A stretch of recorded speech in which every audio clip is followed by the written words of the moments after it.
They locked the emergency exit and told him to use the service elevator. The words landed, flat practiced, spoken without heat, which somehow made them worse.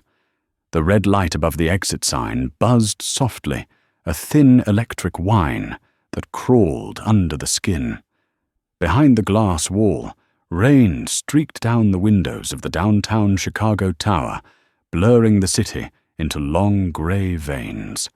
The boardroom was waiting upstairs. So were 12 men and women in tailored suits who had already decided what kind of man he was. Evan Carter stood still, one hand gripping the handle of his leather briefcase. The handle creaked under pressure. He let it. He did not look at the security supervisor when the order was repeated slower this time, as if clarity were the issue. Service elevator, basement level, then up. The supervisor's badge read Frank Nolan. Late 50s, thick neck, the kind of man who had learned to speak with authority long before he learned to listen. Frank shifted his weight keys, clinking at his belt eyes, sliding past Evan's face and landing somewhere over his shoulder, already done with him. Evan nodded once. Not agreement. Acknowledgement. He turned away from the locked door and walked toward the narrower corridor, lined with grey cinder block. The carpet changed texture beneath his shoes, cheaper, rougher. The air smelled faintly of bleach and burnt coffee. Somewhere a printer coughed to life. Somewhere else a phone rang and went unanswered. Behind him someone exhaled in relief. The service elevator was slow. It always was. The metal doors groaned when they opened, revealing a scratched interior and a flickering fluorescent panel overhead. Evan stepped inside alone. As the doors closed, his reflection fractured across the dull steel. He looked exactly how they expected him to look. Plain navy jacket, no tie, shoes polished but worn at the edges, hair cropped close, more practical than stylish.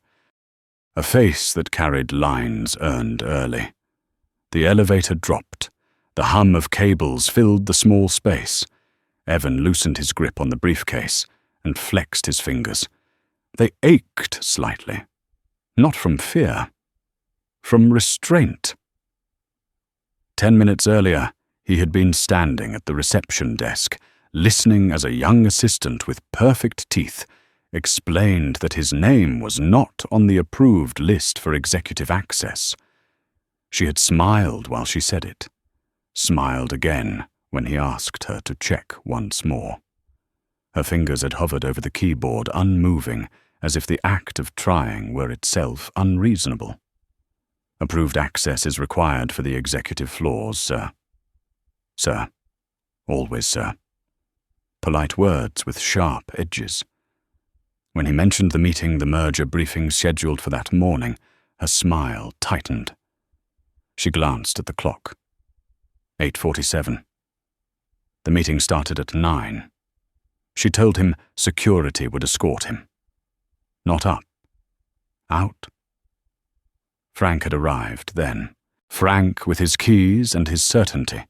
Frank who did not ask Evan's name. The elevator shuddered to a stop at basement level.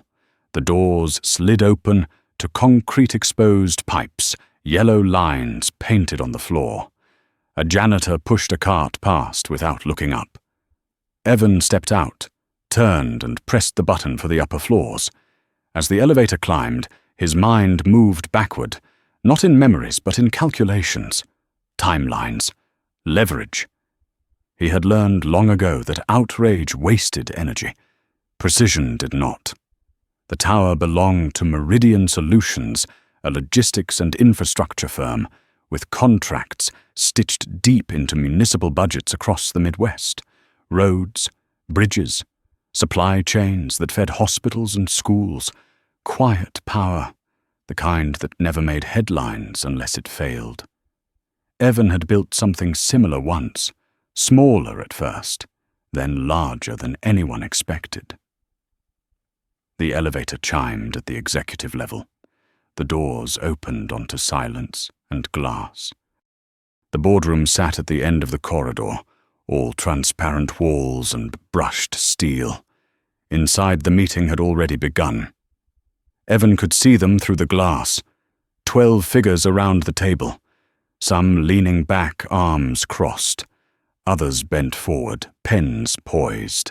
At the head sat Leonard Price, acting chief executive, silver hair, immaculate mouth, set in a permanent line of concern. Leonard glanced up as Evan stepped into view. The room shifted. Conversation stuttered. A woman near the window frowned, whispering to the man beside her. Someone else checked their phone. Leonard stood halfway, confusion creasing his forehead. Evan did not rush. He walked the length of the corridor at an even pace, each step measured. When he reached the door, he paused. He could feel it then, the collective assessment pressing against the glass, the silent questions. Why is he here? Who let him up? Is this a mistake? He opened the door. The sound cut through the room cleanly. All eyes turned. Evan met none of them at first. He placed his briefcase at the empty chair nearest the door and pulled it back. The chair legs scraped softly against the floor. The sound lingered. Leonard cleared his throat. "There seems to be some confusion," he said. His voice was calm, practiced. "This session is restricted." Evan looked up then. His gaze moved slowly around the table, taking in faces, expressions, micro-reactions. Surprise, irritation. One man smirked faintly, already dismissing him. A woman in a cream blazer narrowed her eyes, calculating whether this interruption mattered. Evan rested his hands on the back of the chair. The room waited for him to speak. Instead, Frank appeared in the doorway behind him, breathing harder than he should have been. Frank's face flushed. "Sorry, Mr. Price," he said quickly. "There was a mix-up at the desk. He shouldn't be up here." "Shouldn't." Leonard nodded, relieved to have authority reasserted. "Then let's resolve it." He turned to Evan. "Sir, if you'll step back outside, security will know." The word was quiet. It cut anyway. Evan straightened. His voice carried without effort. Not loud. Controlled. He did not look at Frank when he spoke again. "Close the door." The room froze. Leonard blinked. "Excuse me." Evan reached into his jacket pocket and set his phone on the table face down. The sound was soft but deliberate. He finally sat, pulling the chair in, claiming the space inch by inch. "Close the door," he said again. For a moment, no one moved. Then, without quite understanding why, Leonard gestured to Frank. Frank hesitated, then stepped back, pulling the door shut behind him. The click of the latch sounded final. Evan exhaled slowly. Around the table, people shifted. A pen rolled. Someone swallowed. "You scheduled this meeting to discuss the emergency acquisition vote," Evan said. His eyes settled on Leonard. "You are behind schedule. Your municipal contracts are bleeding. Your board is divided. And in 48 hours, the city council votes on a compliance clause that will cost you 8 figures annually if you lose control of distribution." Leonard's face drained of color. Evan leaned back, finally opening his briefcase. Inside were folders, neatly labeled. He slid one across the table. "You can remove security from the hallway now," he said. "We are all stakeholders here." Silence pressed in, heavy and electric. Somewhere deep in the building, the service elevator chimed again. No one reached for the folder. It sat in the center of the table like a foreign object. Pale blue cover, Evan's handwriting clean and spare. The room's glass walls reflected their faces. Back at them, doubled and distorted, a council of hesitation. Leonard Price cleared his throat again, this time softer, as if volume might worsen whatever was unfolding. You said 48 hours, Leonard said. His fingers drummed once against the tabletop before he stopped himself. We were briefed on a different timeline. You were briefed on a hopeful one, Evan replied. He did not raise his voice. He did not need to. Hope does not survive audits. A woman across the table leaned forward, grey streaks in her dark hair. Angela Morris, Chief Legal Counsel. She flipped open the folder without asking. Paper whispered. Her eyes moved fast, faster than Leonard liked. This amendment was buried, she said. Municipal compliance riders usually are. Her jaw tightened. This clause shifts liability upstream. To us. To whoever owns the contracts at the time of enforcement, Evan said. Angela looked up sharply. Owns. Leonard felt a pulse begin behind his eyes. He hated that word. Ownership implied permanence. Control. Things Meridian had been losing quietly for years. He folded his hands. Mr. Carter, he began, choosing formality like armor. Even if what you're suggesting is accurate, this meeting is not the place for... For what, Leonard? Evan's eyes met his, fully now. For facts, a man near the end of the table scoffed. Mid-40s, expensive watch. Dennis Hale, board member by inheritance, not expertise. This is highly irregular, he said. Security should have Dennis Angela cut in without looking at him. Not now. Dennis's mouth snapped shut. His face reddened. Evan watched the exchange with interest that did not reach his expression. The room was revealing itself, fault lines exposed under pressure. He turned, slightly addressing the table as a whole. You are here because Meridian is at risk. You know this. You have known it for months. Declining margins, deferred maintenance, contracts extended on goodwill instead of performance. Cities are tired of paying for inefficiency. They are tired of excuses. Leonard bristled. We serve 23 municipalities. You serve 12, well, Evan said. The rest tolerate you because replacement costs time. Time they no longer have. Angela closed the folder slowly. If this goes through, she said, the compliance penalties alone would trigger covenant violations. We would be in breach within a quarter. Within 6 weeks, Evan said. His gaze slid to Leonard. Your lenders already ran the numbers. They are waiting for confirmation. Leonard felt the room tilt. He thought of the call he had taken the night before, the banker's careful phrasing, the way silence had stretched on the line. He had told himself it was posturing. It always was. Who are you? Dennis demanded suddenly. Enough of this. You walk in here like you own the place, throwing numbers around. Who authorized you? Evan did not look at him right away. When he did, his eyes were calm. Me. A ripple moved through the room. Someone laughed nervously, then stopped when no one joined. Leonard raised a hand. Let's slow this down. Mr. Carter, you're clearly informed. That suggests a consultancy relationship, perhaps. But authority requires leverage. Evan finished. He reached into his briefcase again, removed another folder darker this time, and slid it toward Leonard alone. Open it. Leonard hesitated. His fingers felt thick. He opened the folder. The first page was a term sheet. His breath caught before he could stop it. The Meridian logo sat beside another, a name he recognized immediately, one that had been circling his nightmares for months. Northline Holdings. You've been in talks with them, Evan said. Or rather, you thought you were. They were buying time, gathering information, waiting for the right moment to pull back and let the pressure do the rest. Leonard swallowed. Northline had denied exclusivity, had stalled, had gone quiet. They walked away, Leonard said. They reassigned interest, Evan replied. To me. The silence that followed was different. Not confusion, Recognition. Angela's eyes flicked between the pages and Evan's face.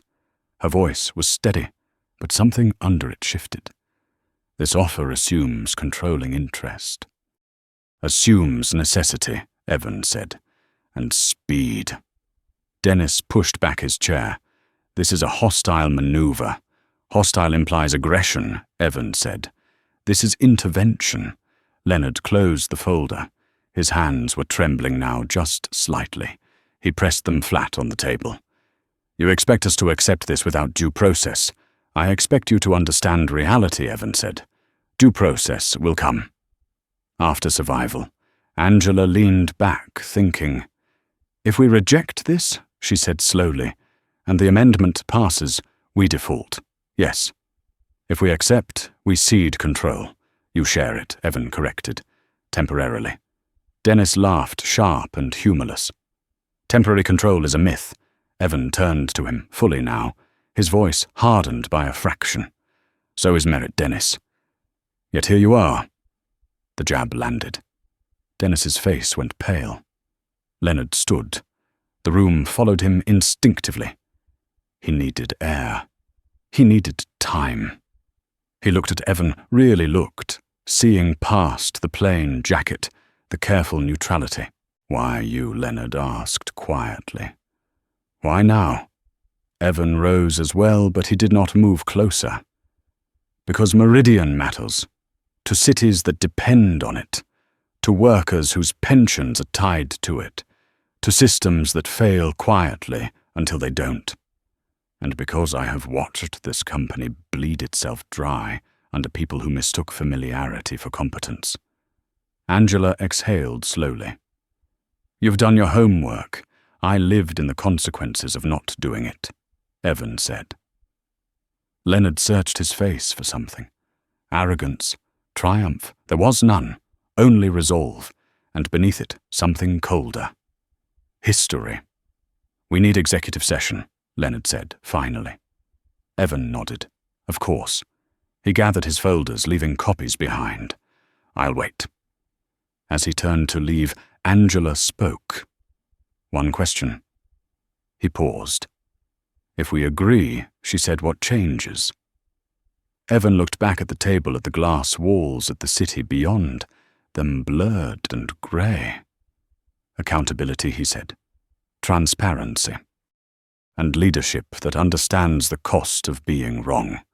He stepped into the corridor. The door closed behind him. Inside the room, no one spoke. Outside, Evan walked past Frank Nolan, who stood rigid by the wall, eyes fixed straight ahead. Frank did not meet his gaze. Evan passed him without a word. The service elevator chimed again. This time, Evan did not use it. The hallway felt narrower on the way back, as if the building itself had leaned in to listen. Evan walked past the glass offices without breaking stride. Inside them, assistants pretended to work eyes, flicking up too late screens, minimized too slowly. The news had already started moving. It always did.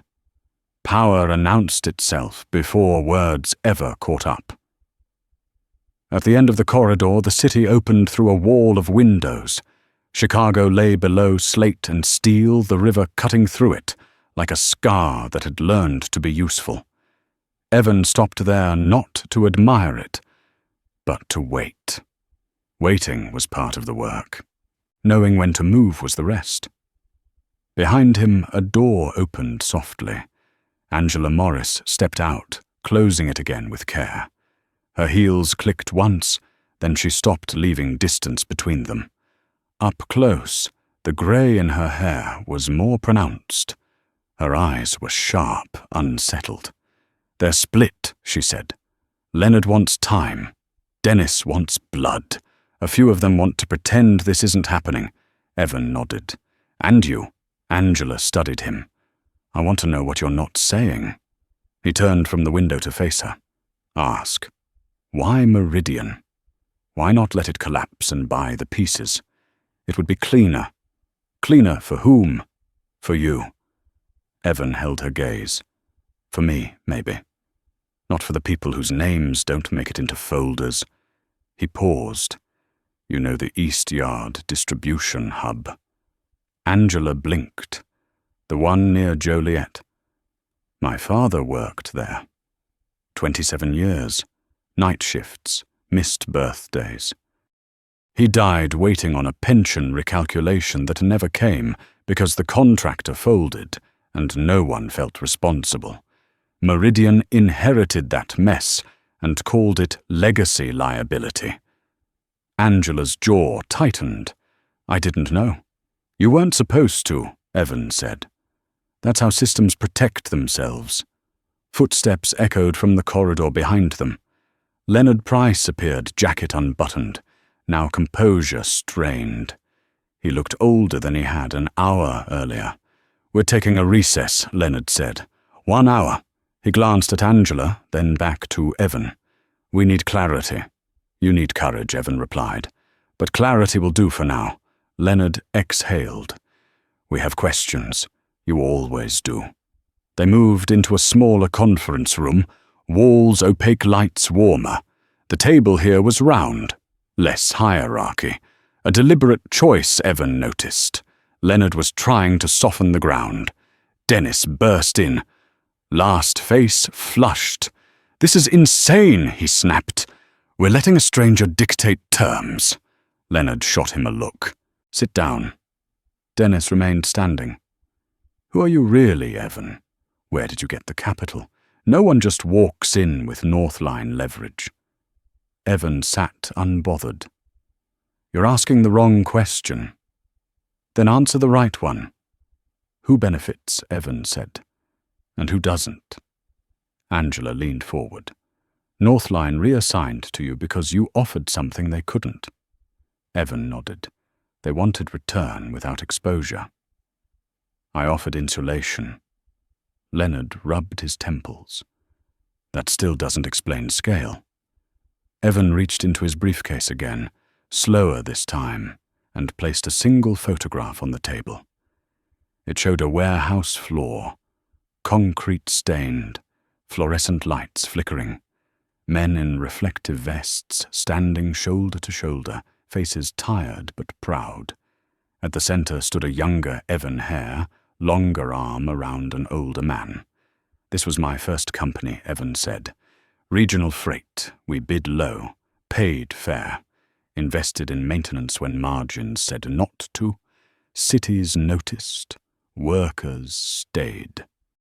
When competitors failed, we absorbed their roots. Quietly, Angela picked up the photo. You sold. I merged, Evan corrected, into a cooperative, employee owned. I don't draw salary from it anymore. Dennis scoffed. Altruism doesn't fund acquisitions. Evan's eyes flicked to him. Discipline does. And memory. Leonard leaned back. You're telling us this is personal. I'm telling you it's informed. The room fell quiet again. Outside, thunder rolled faintly, the storm still miles away but inevitable. Angela broke the silence. If we accept the market reacts, stock dips, headlines speculate. They already are, Evan said. He slid his phone across the table screen. Lit. Alerts stacked. Meridian executive meeting disrupted by unidentified party. Shares wobble on uncertainty. Leonard closed his eyes briefly. He had built his career on avoiding moments like this, on smoothing edges, on patience. Patience did not survive storms. What do you want from us today? Leonard asked. A vote to proceed, Evan said. Conditional. You retain operational oversight. I take compliance authority and capital restructuring. Temporary. Dennis laughed again. And when you decide we're obsolete, then you prove me wrong, Evan said. He looked at Leonard. Or you step aside. The words hung there. Not a threat. A statement. Leonard walked to the window, stared out. He thought of the early years, the pride, the slow compromises that had felt necessary at the time. He thought of the call he had not returned to a union rep last winter. If we say no, Leonard said quietly, You let us fail. Evan joined him at the window, leaving the table behind. He did not look down at the city. He looked at the reflection of the room in the glass. If you say no, Evan said the system you protected fails anyway. I don't cause that. I respond to it. Angela stood as well. Leonard, she said. He didn't answer. Dennis slammed his hand on the table. You're all cowards. Evan turned back to him. Sit down, Dennis. Dennis froze. Something in Evan's voice cut through the bluster. He sat. Leonard faced them again. 1 hour, he said. We reconvene and vote. Evan nodded. I'll be here. As they filed out, Angela lingered. When this is over, she said quietly, you'll have enemies. Evan met her eyes. I already do. She studied him a moment longer, then left. Alone again, Evan sat at the round table. He loosened his collar just a fraction. The room hummed with the low sound of ventilation. He closed his eyes not to rest, but to remember. His father's hands, the weight of a time card, the sound of machines starting before dawn. When the door opened again, it was not Leonard or Angela. It was Frank Nolan. Frank stood awkwardly in the doorway, cap in hand. Mr. Carter, he said. I didn't know. Evan looked at him. About what? About who you were. Evan considered him. Then he shook his head. That's not what you didn't know. Frank swallowed. I was just doing my job. So was my father, Evan said. He rose. That didn't protect him? Frank stepped aside. Evan walked past him, back into the corridor. The storm broke outside. At last, rain hammering the glass, thunder, cracking close enough to rattle the frames. In 1 hour, the building would choose who it wanted to be. And Evan already knew the cost of either answer. The rain turned the windows into mirrors that refused to reflect anything clearly. Evan stood alone at the far end of the executive corridor phone, pressed lightly to his ear, listening more than speaking.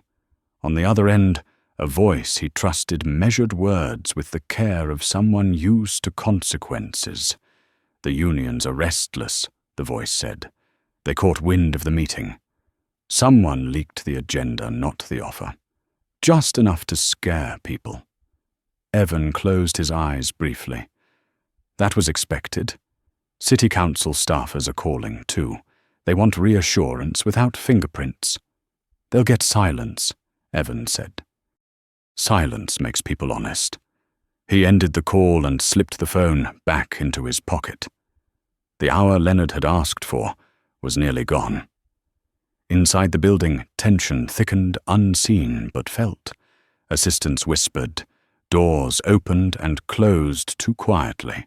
Elevators moved more than they needed to. In the smaller conference room, the board was already gathering again. Leonard sat at the head jacket, folded on the table, now sleeves rolled. The man looked like someone preparing to lose something important, even if he wasn't yet sure what. Angela Morris took her seat legal pad untouched. Dennis Hale arrived last again, but this time he didn't speak. His jaw worked, as if grinding something down. Evan entered without ceremony, and took the chair nearest the door, the same one as before. No one objected. That alone told him how the vote would lean. Leonard cleared his throat. We're proceeding. Angela's eyes flicked to Evan for half a second, then back to Leonard. This will be conditional, Leonard continued. We retain operational oversight as discussed. Capital restructuring and compliance authority transfer to your entity. Interim period, subject to review. Dennis leaned forward. And public disclosure. Yes, Leonard said. Controlled, transparent. Dennis looked at Evan. You'll take the heat. Evan nodded. I already am. Angela slid a document across the table. This needs signatures today, before markets close. Leonard hesitated, pen hovering. He looked around the table, reading faces, some resigned, some relieved, a few quietly grateful. Before I sign, Leonard said I need to know one thing. He met Evan's gaze. Are you here to fix this company or to prove something? Evan considered the question. The rain drummed harder against the glass, impatient. Both, he said, in that order. Leonard signed. Angela followed. One by one the board added their names. Dennis was last. His pen pressed so hard it tore the paper slightly. When it was done, the room felt different. Not lighter, sharper. Decisions had weight again. Angela gathered the documents. I'll notify council and compliance teams.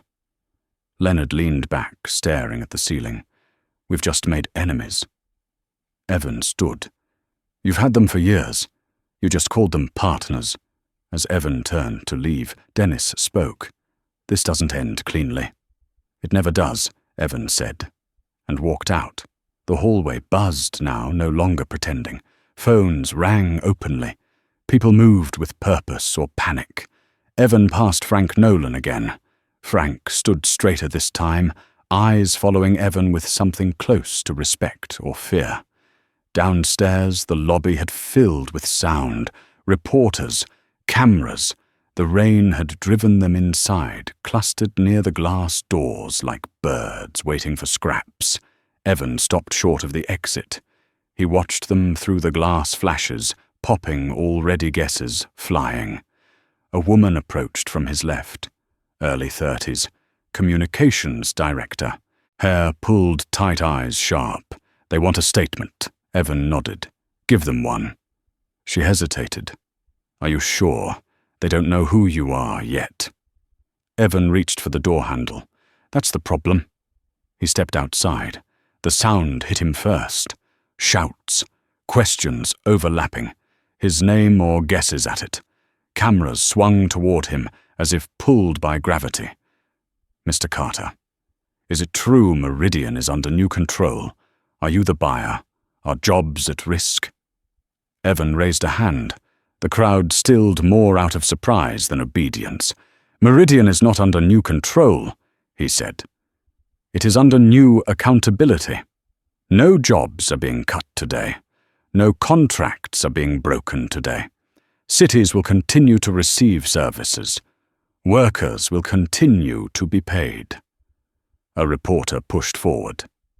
And tomorrow, Evan said we begin fixing what should have been fixed years ago. Another voice cut in. Who are you to make that call? Evan looked straight into the camera. Someone who has lived with the cost of not making it. The crowd erupted again. Names were shouted now. Speculation. His phone vibrated in his pocket. He ignored it.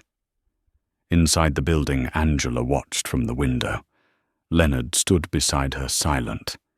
He looked smaller than he had that morning. You think he'll hold? Leonard asked. Angela nodded. He didn't come for applause.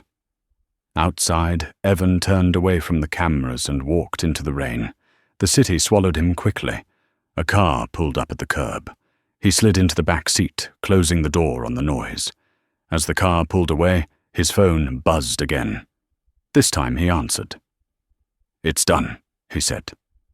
On the other end, a pause, then a quiet exhale. Good. Evan leaned back, watching the building recede in the rain. The reveal was not complete. It never was at the beginning. Power did not announce itself all at once. It waited. It let others speak first. Ahead of him, the city stretched out, imperfect and demanding. Evan allowed himself one breath deep and steady. Then he leaned forward. There was still work to do. By nightfall, the city had decided who to blame. Evan sat in the back of the car as headlines scrolled across his phone, each one sharper than the last. Anonymous investor disrupts Meridian board. Markets react to surprise power shift. Questions mount over shadow authority. The words were familiar. The tone always was. When systems were exposed, they looked for a face to pin it on. The driver took the lower route along the river, avoiding traffic. Reflections of streetlights shattered across the water, gold broken into pieces. Evan watched without seeing his mind already moving ahead. Reaction was never the real danger. Retaliation was. His phone buzzed again. This time the number was blocked. He answered anyway. "They're mobilizing," the voice said. "Old contacts, state level. Someone wants to slow you down before compliance authority transfers fully." Which someone? You already know. Evan exhaled through his nose. Dennis Hale did not like losing. Men like Dennis mistook position for entitlement, and entitlement once threatened grew claws. How much time, Evan asked. Hours, not days. They're pushing a narrative. Claiming your offer violates fiduciary duty. Emergency injunction talk. Evan leaned back. "Let them file. You sound calm. I'm prepared." The call ended. The car turned onto a quieter street, lined with brick townhouses, most dark, some glowing warm behind curtains. Evan watched a man through one window help a child with homework. The two bent over a kitchen table. The scene passed quickly gone before it could settle. He reached his building and climbed the stairs instead of taking the elevator. The stairwell smelled like dust and old paint. His footsteps echoed steady, unhurried. Inside his apartment, he dropped his jacket over the back of a chair and loosened his cuffs. The place was spare. Clean lines. No excess. On one wall hung a single framed photograph of the warehouse floor from years ago. He did not look at it. Instead, he opened his laptop. Files filled the screen. Timelines. Contracts. Internal emails flagged weeks earlier. Meridian's decay had not been accidental. It had been managed, deferred, protected by silence and complexity. Another message came through. This one from Angela. "They're calling an emergency ethics review," she wrote. "Dennis is pushing it hard. He's framing you as undisclosed influence." Evan typed back. "Let him. Ethics is where daylight hurts the most." He closed the laptop and poured a glass of water. His hand was steady. He felt the familiar tightening in his chest, not fear, but pressure. The kind that came when a structure resisted change. His phone rang again. A different number. He hesitated, then answered. "You shouldn't be doing this," the voice said. Male. Older. Controlled. Evan recognized it immediately. Leonard. Evan did not speak. "I've been getting calls all evening," Leonard continued. "People I haven't heard from in years. They're asking questions I don't have answers to. You've made this volatile." "Volatile is honest," Evan said. Leonard sighed. "You're forcing a reckoning." "No," Evan replied. "I'm responding to one that's overdue." A pause. Then quieter, Leonard said, "Dennis is threatening to go public with personal attacks. Your background, your early deals. He's digging. Let him," Evan said again. Leonard's voice wavered. "You don't seem to understand. He'll make this about you instead of Meridian." Evan's gaze drifted to the dark window. The city stared back, indifferent. That's the point. Systems survive when people hide behind them. If he wants a face, he can have mine. Another pause. When Leonard spoke again, his tone had changed. Something like respect had crept in, or resignation. "You're not who I thought you were," Leonard said. "No," Evan replied. "I'm who you didn't need to see until now." The call ended. Evan sat in the quiet for a long moment. Outside, sirens wailed and faded. The city did not sleep. It endured. Near midnight, his doorbell rang. He did not move at first. He checked the camera feed on his phone. The hallway light flickered. Frank Nolan stood outside, hat in his hands. Again, shoulders slumped. Evan opened the door. Frank swallowed. "Sorry to bother you this late." "You already have," Evan said evenly. "Why are you here?" Frank shifted. "They're asking questions downstairs. About you. About today. I told them I didn't know anything." "That was true." Frank nodded. "I just wanted you to know I didn't lock that door because I wanted to. I did it because that's how it's always been done." Evan studied him. "And now," Frank's jaw tightened. "Now I'm not so sure." Silence stretched between them. Finally, Evan stepped back slightly, opening the door wider. "Do you want to come in?" Frank hesitated, then shook his head. "No, I just needed to say it." He turned to leave, then stopped. "Mr. Carter?" "Yes." "They won't stop." Evan nodded once. "I know." Frank walked away. The hallway light buzzed. Evan closed the door. He returned to the laptop and opened a secure channel. Messages streamed in from different corners of the system. Union reps, city auditors. A quiet acknowledgement from a federal oversight office. The gears were turning now, slowly, reluctantly, but they were moving. One message stood out. Dennis Hale has filed for a temporary injunction citing undisclosed control and reputational harm. Hearing scheduled for tomorrow morning. Evan smiled faintly. Not because it amused him, but because it confirmed the pattern. He typed a single reply. "Proceed." He shut the laptop and leaned back, closing his eyes for the first time that day. Not to rest. To center. Tomorrow the fight would change shape. It would leave boardrooms and enter courtrooms. Cameras would follow. Stories would sharpen. And somewhere in the noise, the truth would have to survive. Evan opened his eyes. He had never relied on silence to protect him. He relied on preparation, and he was ready. The courthouse smelled like old paper and disinfectant, a scent designed to suggest order, even when none existed. Evan arrived early not because he needed the time, but because the room needed to adjust to him before he spoke. The marble floors echoed under his steps, each sound too loud in the morning quiet. Outside, cameras clustered behind barricades, lenses pointed like accusations. Inside, the air was cooler, flatter, stripped of drama by fluorescent lights that did not care who you were. Angela Morris met him near the security checkpoint, a folder tucked under her arm, hair pulled back tighter than usual. She looked tired but sharp. "Dennis filed fast," she said under her breath as they walked. "Emergency injunction. Claims reputational damage, undisclosed control, coercive tactics.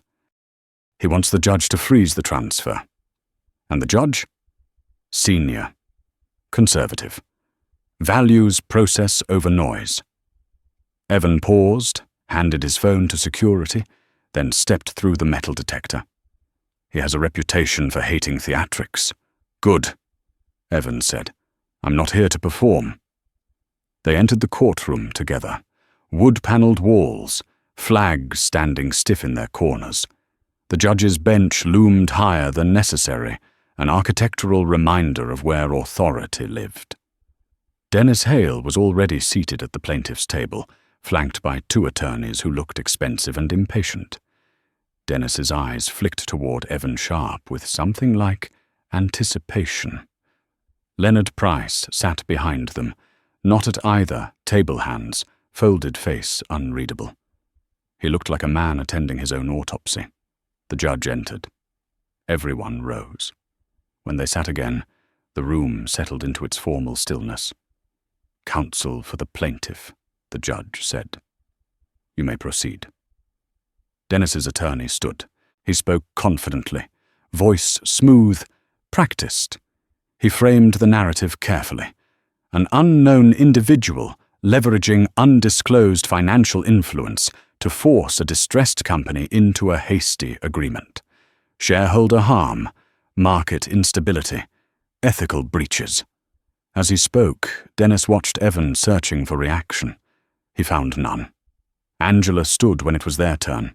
"Your Honor, this injunction is not about ethics. It is about fear. Fear of scrutiny. Fear of transparency. Fear of losing unearned insulation." The judge raised a hand. "Counsel." Angela nodded. Evan stood. The shift in the room was immediate, not dramatic, subtle, like a system recalibrating. "Your Honor." Evan said, "I am not asking this court to endorse a transaction. I am asking it to allow accountability to proceed without interference from those who benefited from its absence." The judge leaned back slightly. "And you are?" "Evan Carter." Dennis smiled faintly. The judge made a note. "Mr. Carter," the judge said, "you have been described as an undisclosed controlling interest." Evan nodded. "Temporarily and transparently. The documentation was filed within statutory time frames. The delay in disclosure was procedural, not deceptive." Dennis's attorney stood again. "You walked into a closed executive meeting, uninvited." Evan turned to him. "I walked into a meeting discussing public contracts funded by taxpayers whose labor and pensions I have a fiduciary interest in protecting." The judge's pen paused. Dennis leaned forward, unable to help himself. "You manipulated the board. You cornered them." Evan met his eyes for the first time that morning.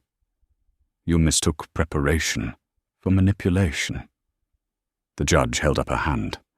"Mr. Hale, you will address the court through counsel." Dennis leaned back, jaw tight. Evan continued. "Meridian's contracts involve infrastructure critical to public welfare. Bridges, distribution hubs, emergency supply routes. The risk is not theoretical. It is documented. Deferred maintenance. Internal memos flagged years ago. Buried. Ignored." Angela slid a binder forward. "Evidence." The judge leafed through it, brow furrowing. He looked up. Why was this not disclosed earlier? "Because disclosure without leverage becomes a memo," Evan said, "and memos disappear." Silence followed. Heavy, evaluative. Dennis's attorney tried again. "This court cannot allow an individual to seize influence under the guise of reform." Evan's voice did not rise. Influence was already seized. "I am interrupting it." The judge leaned forward now. "Mr. Carter, what is your endgame?" Evan did not answer immediately. He looked around the room, at the flags, at Leonard, at Dennis, at the people whose careers had been built inside systems that rewarded patience over courage. To stabilize Meridian, Evan said, to restructure compliance, to expose liabilities before they collapse under the weight of denial, and then to step back. Dennis laughed despite himself. "Step back? You expect us to believe that?" Evan turned to the judge. "I have no interest in permanent control. Power that lasts only by hiding is not power. It is rot." The judge closed the binder. He sat quietly for a long moment. "Mr. Hale's motion relies on the assumption that urgency invalidates legitimacy," the judge said, "that acting quickly implies bad faith. In my experience, delay is more often the weapon." Dennis's face fell. "The injunction is denied." The words landed with finality. Dennis stood abruptly. "This is outrageous." The judge's gaze hardened. "Sit down, Mr. Hale. This court is not a stage." Cameras flashed as people began to move. Angela exhaled for the first time all morning. Leonard closed his eyes. Outside reporters surged forward as Evan exited the courthouse. Questions collided in the air. "Is this a takeover? Are you a whistleblower? Who are you, really?" Evan stopped at the top of the steps. He turned rain clouds heavy behind him, city humming in expectation. "I am not the story," he said. "The system is. and it is changing whether you're ready or not." He descended the steps and disappeared into the waiting car. Inside, Angela looked at him. "They'll dig deeper now." Evan nodded. "Let them." The car pulled into traffic. Somewhere phones buzzed. Emails flew. Narratives shifted. The fight had left the boardroom. It had survived the courtroom. What came next would decide whether the system bent or broke. Evan watched the city move past the window eyes, steady, breathing slow. This was only the middle. By the third morning, Meridian no longer belonged to its own narrative. Evan stood at the edge of the operations floor, watching screens update in real time.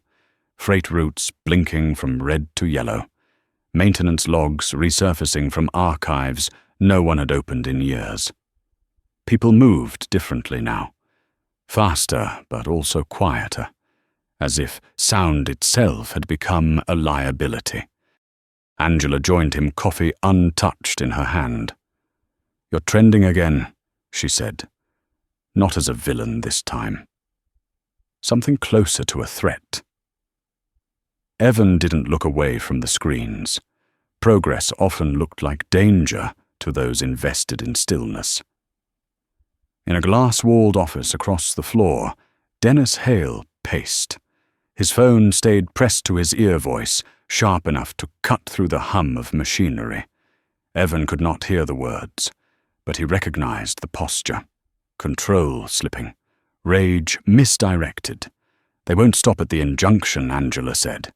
"He's calling in favors. Digging into your early acquisitions, looking for a crack." Evan nodded. He always would. Angela hesitated. "There is something else." She lowered her voice. Internal audit flagged a discrepancy. Not recent. Buried deep. A subsidiary Meridian sold off years ago. Paperwork says dissolved. Assets say otherwise. Evan turned then, his eyes sharpened. "Show me."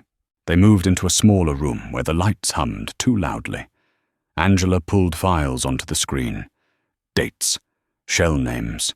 Transactions routed through 3 layers of separation. "This wasn't incompetence," Angela said. "This was design." Evan leaned closer. The room felt tighter. Who signed off? Angela scrolled. A familiar name appeared. Dennis Hale. Evan exhaled slowly. Not surprise. Confirmation. He leaned back. "That's not leverage. That's exposure." Across the floor, Dennis ended his call and slammed his phone onto the desk. He stormed out of the office, nearly colliding with a junior analyst who shrank against the wall. Dennis did not apologize.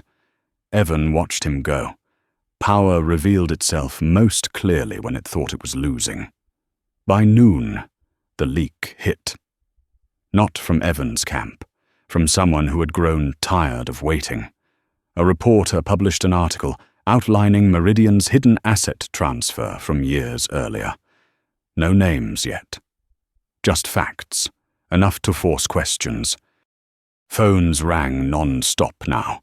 Executives whispered in corners. Someone cried in a stairwell. Evan moved through it all without urgency, his presence steady grounding. Angela caught up to him near the compliance office. "The board wants an emergency session. Dennis is demanding a full internal investigation." Evan nodded. He would. Inside the boardroom, the air was different than before. No glass bravado. The blinds were drawn. People sat closer together, shoulders tight. Dennis spoke first, voice loud, defensive. "This is exactly what I warned about. Chaos, leaks, reputation damage." Leonard leaned forward. "The damage predates today, Dennis." Dennis slammed his palm on the table.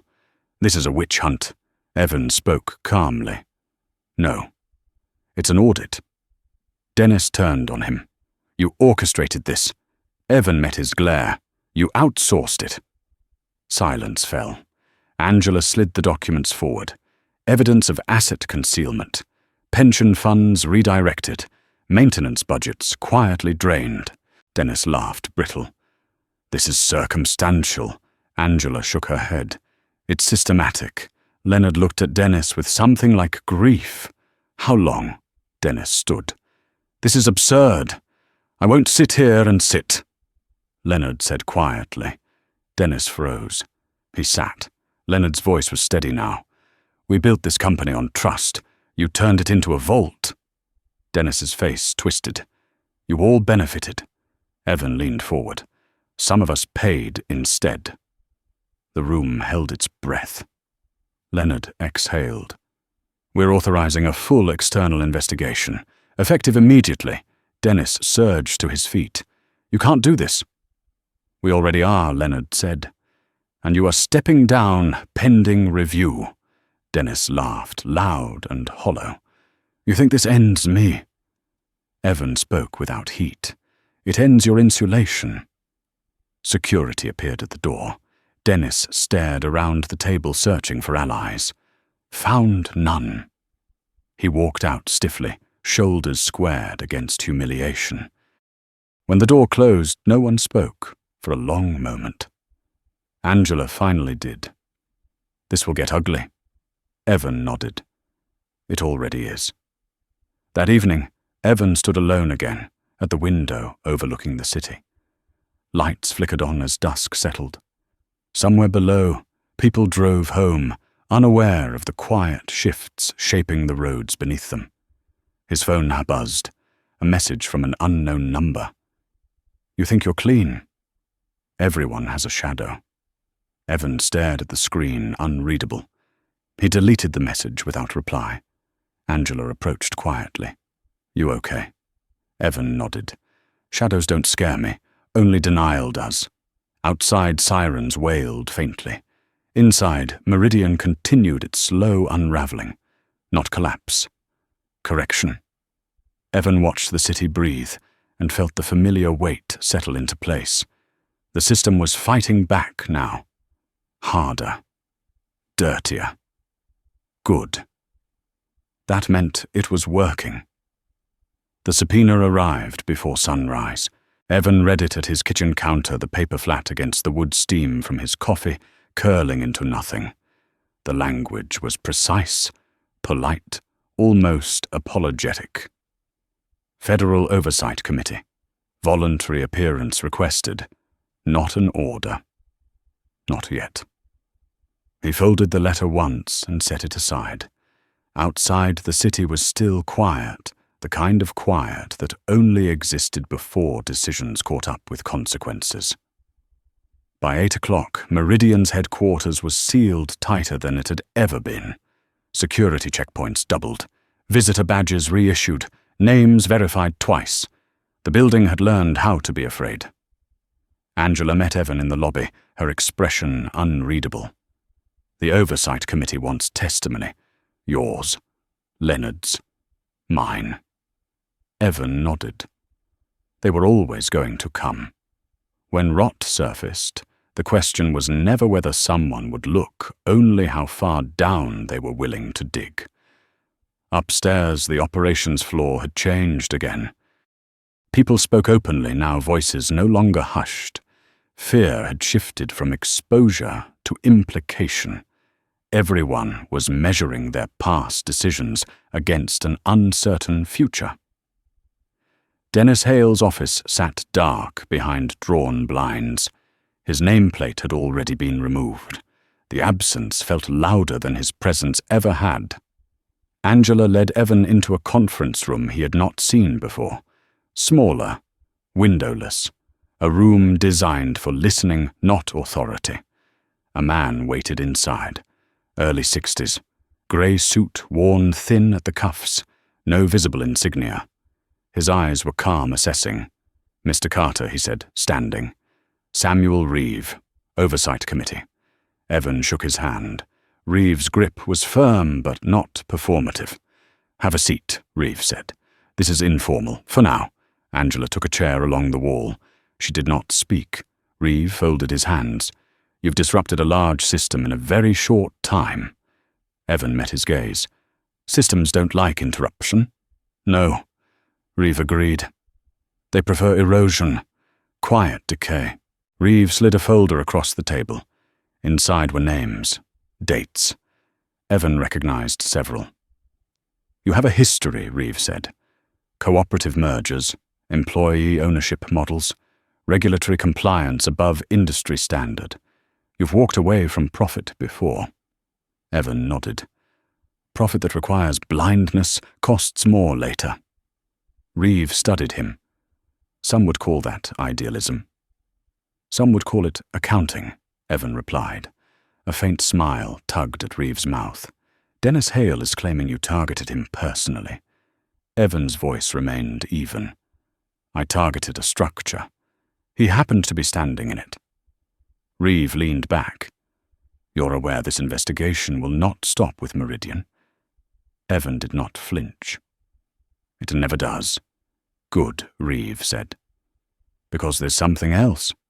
He opened another file. This one thicker. Older. Evan's breath slowed. "Years ago," Reeve continued, "your first company absorbed a failing contractor linked to state infrastructure projects.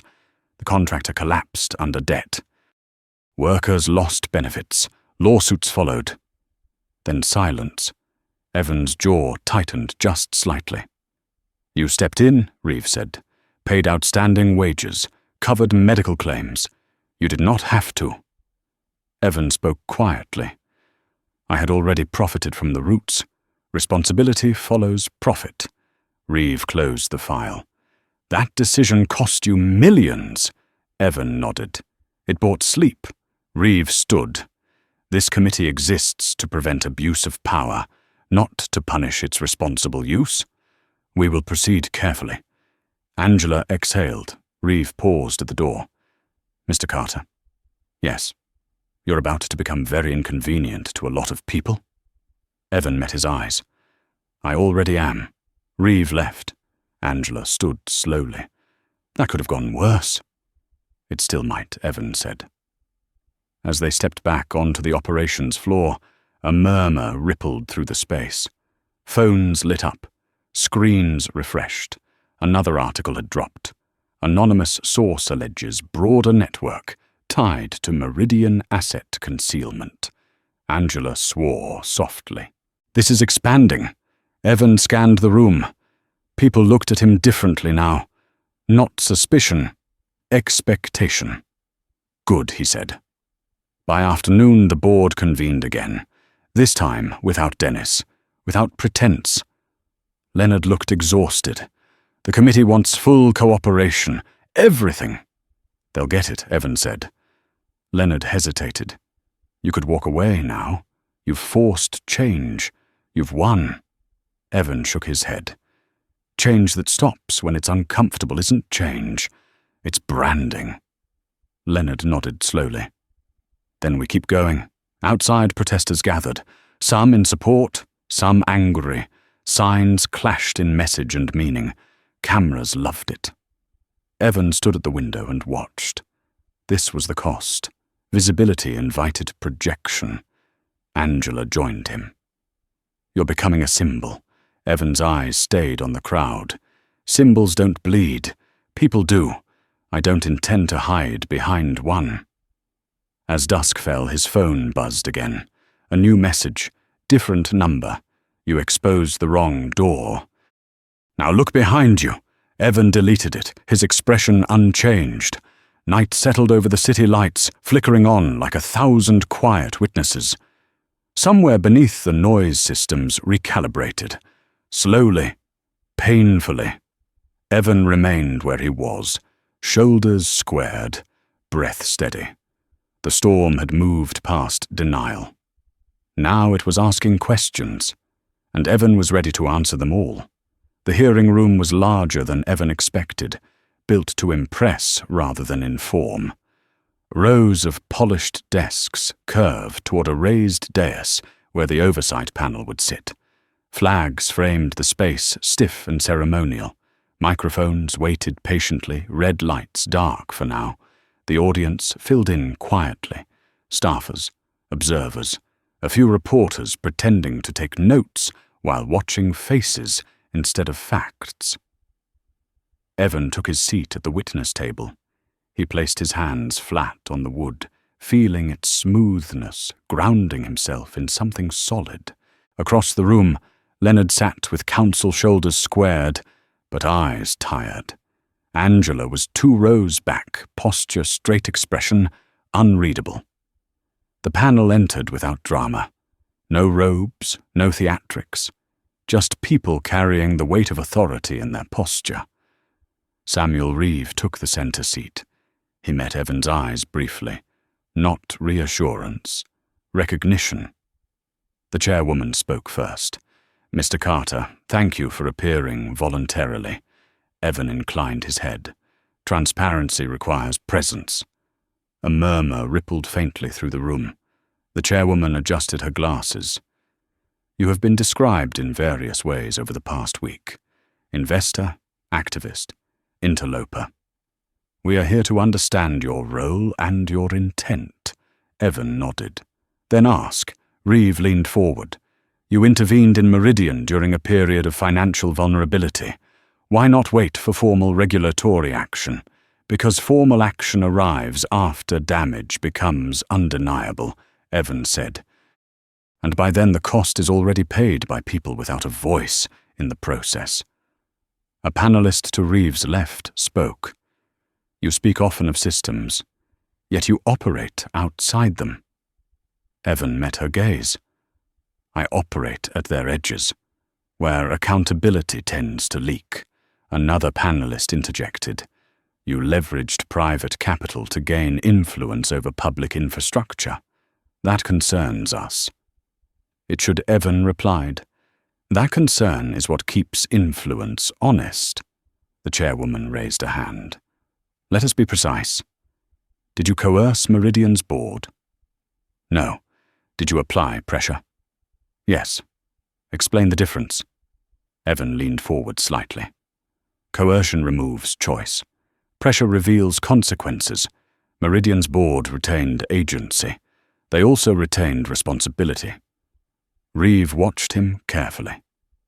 "And Dennis Hale." Evan did not look away. Mr. Hale benefited from opacity. When that opacity was challenged, he resisted. Is that why he was removed? He was removed because records showed asset concealment and misallocation of funds tied to worker pensions and infrastructure maintenance. The room shifted. Reporters scribbled. The chairwoman nodded slowly. "Those findings are under investigation." "They should be," Evan said, thoroughly. A pause followed. Then Reeve spoke again. "You have a pattern, Mr. Carter. You intervene. You restructure. You withdraw. Why?" "Because permanence breeds complacency," Evan said. "Power should feel temporary to those who hold it." A panelist frowned. "That sounds idealistic." Evan's voice hardened slightly. "It's practical. Institutions rot when leadership believes itself indispensable." Silence settled. The panel exchanged glances. Outside the room, voices rose briefly. A protest, a chant. The sound filtered in, distant but insistent. The chairwoman folded her hands. "Mr. Carter, some have suggested you are positioning yourself as a moral authority." Evan shook his head. "I don't need that position. I need outcomes." Reeve leaned back. "And if this process turns on you," Evan's breath was steady, "then I will answer for my decisions. Publicly. Fully." Angela shifted in her seat. The hearing stretched on. Questions layered over questions. Financial structures. Governance models. Regulatory thresholds. Evan answered each with the same precision he had used to build his case. No deflection. No grandstanding. At last, the chairwoman nodded. "Thank you. We will deliberate." As Evan stood, a voice rose from the back of the room. "Dennis Hale!" "This is a spectacle," Dennis shouted. He forced his way past an aide face, flushed eyes wild. "You're letting him rewrite history."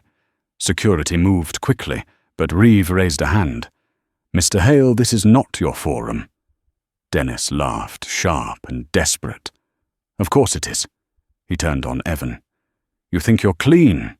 You think because you play savior you get to judge." Evan faced him. "This isn't about judgment." Dennis sneered. "It's about control." Evan's voice carried through the room, calm and clear. "Control isn't taken. It's surrendered. Usually when people confuse silence for safety." The room held its breath. Dennis opened his mouth, then stopped. For the first time, uncertainty crossed his face. Security escorted him out. The doors closed. The sound echoed longer than it should have. Outside, cameras surged again as Evan exited the building. Questions flew, accusations, praise. He answered none. He walked through the noise unhurried. Angela caught up to him at the curb. "You did well." Evan shook his head slightly. "This isn't performance. It's process." She studied him. "And if the process consumes you," Evan looked back at the building, "then it will prove what it claims to protect." They drove away as the city resumed its rhythm. Somewhere behind them, deliberations continued. Decisions formed slowly like weather. Evan watched the streets pass his reflection, faint in the window. The system was no longer ignoring him. It was measuring him. That was fine. He had been measured his whole life, and he had learned to stand anyway. The city did not change overnight, but it no longer pretended it didn't need to. Evan stood alone in the operations center as the morning light spilled through the windows, pale and honest. Screens glowed with new metrics now, compliance scores, maintenance schedules funded instead of postponed, pension obligations recalculated, and for the first time in years honored. The noise was still there, the pressure, the endless push of systems rubbing against human limits, but the silence that had once protected decay was gone. Leonard Price entered quietly and stopped a few feet away. He looked different, not relieved, stripped. A man no longer hiding behind titles. The Oversight Committee concluded its review last night, Leonard said. No criminal charges against the company. Civil penalties, heavy ones, structural mandates, independent monitors. Evan nodded. That was the cost. Dennis Hale's name is in the report, Leonard continued. Personal liability, civil suits. He won't be back in any capacity. Evan did not react. Accountability was not a victory lap. It was gravity. Leonard hesitated. The committee made a recommendation. They want you to stay on. Advisory capacity. Public-facing. They believe continuity matters. Evan looked at the city beyond the glass. Continuity matters when values are stable. When they aren't, new hands need room. Leonard exhaled slowly. I thought you might say that. They stood in silence for a moment. Below them, workers moved through the yard, reflective vests bright against concrete. Trucks rolled in and out on schedules that now meant something. I spent years thinking leadership meant control, Leonard said quietly. Turns out it meant avoidance. Evan turned to him. Leadership means accepting the cost before it's demanded. Leonard nodded once. Thank you. Evan gathered his jacket and briefcase. He did not take anything else with him. No trophies. No titles. Just the weight of what had been set in motion. Outside, the cameras were fewer now. Interest had shifted, as it always did, to the next disruption. Evan welcomed the quiet. He walked through it, into the rhythm of the street. Angela waited by the curb. You're really leaving. Evan opened the car door. Meridian doesn't need me anymore. It needs discipline, systems, memory. She studied him. And you? Evan paused. I need to make sure the next place doesn't wait this long. The car pulled away, merging into traffic that no longer noticed him. That was fine. He had never needed recognition to work. Weeks later, the city council voted. The compliance clause passed. Meridian met it. Other firms scrambled. Some failed. Others adapted. The market adjusted slowly, painfully honestly. Across the Midwest Union halls reopened ledgers that had been closed for decades. Workers received notices they had stopped expecting. Infrastructure inspections found fewer surprises. Not none, but fewer. Evan moved on quietly. Another city, another failing system, another set of assumptions waiting to be challenged. He never announced himself. He never needed to. One evening, long after the headlines had faded, Evan stood at a bus stop on a side street, waiting in the cold. A man beside him glanced over, hesitated, then spoke. "You look familiar." Evan smiled faintly. "I get that sometimes." The bus arrived. Doors hissed open. People boarded. Lives continued. Power Evan knew was not about being seen. It was about being felt when it was gone. If this story made you think, take a second to like and subscribe and tell us what you believe by commenting 3 words. Power demands accountability.